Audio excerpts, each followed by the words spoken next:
Hello mga ading, tignan nyo kung anong lulutuin ko. Bawang sibuyas at kamatis.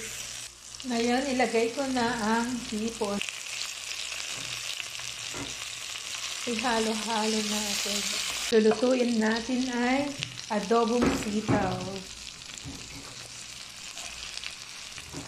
Fresh na fresh ang sitaw natin.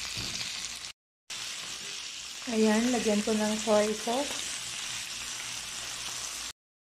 Dito naglagay ako ng paminta. Lagyan ko ng konting water. Ayan. Lagyan ko ng konting vinegar. Ayan. Mga ading, luto na ang ating adobong sitaw with hipon. Kain tayo. Keep safe everyone.